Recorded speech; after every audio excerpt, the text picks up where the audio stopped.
Bonsoir à tous. Je viens ici pour réagir un peu à la vidéo que Moïse Katumbi a fait le 1er avril. Une vidéo qu'il nous a postée sur sa page Facebook, sa page officielle. Les propos ou les détails de cette vidéo, moi, personnellement, m'ont interpellée et certaines déclarations m'ont même choquée, à vrai dire. Donc, l'objet de sa déclaration, de sa sortie médiatique, c'était le fait que sa nationalité congolaise d'origine était remise en cause. En tout cas, c'est un faux débat où c'est pas le plus urgent ni le sujet le plus prioritaire en ce moment. Mais ce qui me choque, moi, dans ces propos, c'est que nul ne met en doute, premièrement, nul ne met en doute qu'il pourrait avoir une mère congolaise d'origine. Passons, parce qu'on ne pourra jamais faire la lumière sur cette histoire. Mais il dit, ou bien il reconnaît qu'en 2000, il a demandé la nationalité italienne. La nationalité italienne lui a été accordée en 2000. Et en 2006 ou en 2005, je suppose, il a voulu poser sa candidature pour devenir député dans la région de Katanga. Mais qu'est-ce qui l'a empêché, lui, en tant que démocrate, en tant que défenseur de la patrie congolaise, qu'est-ce qui l'a empêché, lui, d'aller renoncer à la nationalité italienne pour poser légalement et répondre aux critères d'éligibilité pour poser sa candidature pour devenir député? Rien ne n'empêchait Moïse Katumbi de renoncer à la nationalité italienne et redemander la nationalité congolaise pour être justement un homme de loi, un homme d'État et un homme responsable qui ne serait pas parmi les fausseurs, la liste que je suppose les Katumbistes ont fait sortir de tous ces sénateurs qui violent et qui transgressent la constitution congolaise. Lui qui veut établir un état de droit, mais qui lui-même, dès le début, fait partie des gens qui violent cet état des droits, qui transgressent cet état des droits. Je ne sais pas moi comment on peut espérer un avenir meilleur pour ce pays, un avenir meilleur que ceux que Kabila, un avenir meilleur par rapport au chaos que Kabila nous offre aujourd'hui en RDC. Je ne sais pas comment on peut faire confiance à un tel personnage qui se présente devant nous, qui se propose candidat dirigeant de notre pays, la RDC. Deuxième propos, Moïse Katumbi dit que, on présuppose que Kabila lui-même n'aurait pas la nationalité congolaise d'origine, il ne serait pas congolais tout court.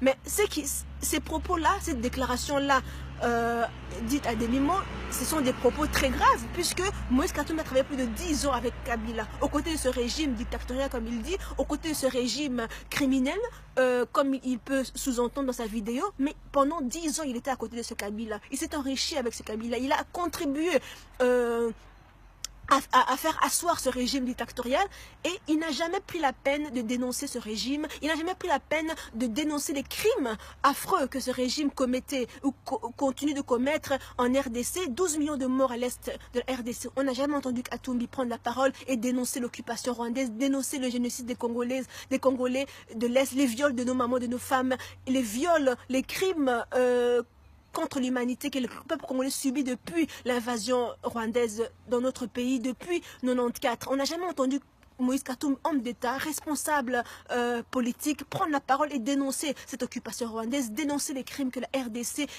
la souffrance du peuple congolais. Mis à part dire que Kabila est un dictateur, dans les faits et au fond, on ne le voit pas, on l'entend jamais dénoncer l'occupation rwandaise, qui est le plus gros problème de la RDC, qui est aujourd'hui le fardeau que la RDC doit arriver impérativement à se débarrasser afin de pouvoir retrouver son indépendance et sa souveraineté. Et deuxièmement, moi, ce qui me dérange, ce sont les accoutances et les relations que Moïse Katumbi entretient avec plusieurs familles mafieuses, notamment la famille Forest. Des ONG comme Amnesty International et d'autres ONG internationales ont déjà déclaré et sorti des rapports accablants contre cette famille. Des rapports accablants qui accablent la famille Forest dans les crimes, les agressions, les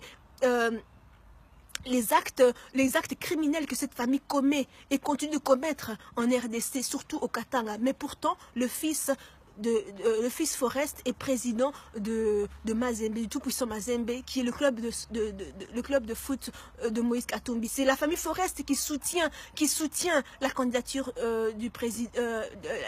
présidentielle de Moïse Katumbi pour les futures élections, si élections il y a. Moi, c'est tout ça qui me dérange. C'est la personnalité même sombre et le passé ou les relations criminelles que Moïse Katumbi peut avoir avec ses familles, les relations criminelles que Moïse Katumbi a eues avec la famille Kabila, et comment il s'est enrichi avec et aux côtés de la famille Kabila. Et aujourd'hui, le Congolais serait tellement orphelin au point de ne plus avoir d'autres sauveurs que ses propres bourreaux d'hier. Est-ce que le Congolais mérite justement, n'a plus le choix que de se confier à ses propres bourreaux?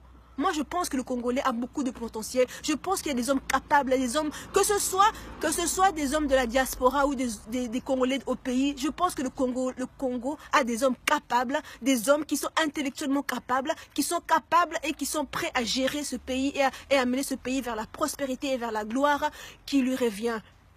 Et je ne pense pas que nous sommes condamnés à rester collés, je ne pense pas que nous sommes condamnés à rester ou à nous orienter, nous tourner spontanément et obligatoirement vers nos bourreaux d'hier. Donc j'espère vraiment que le peuple congolais va se lever, le peuple congolais va prendre conscience et sortir du fanatisme et du culte de la personnalité qui nous plonge. Mobutu a dit après moi c'est le déluge. Eh bien, c'est pas le déluge qu'on a eu, mais c'est plus que le déluge, c'est le chaos. Mais je pense qu'après Kabila, si on a les mêmes kabilistes encore au pouvoir, ce sera après Kabila, ce sera l'enfer.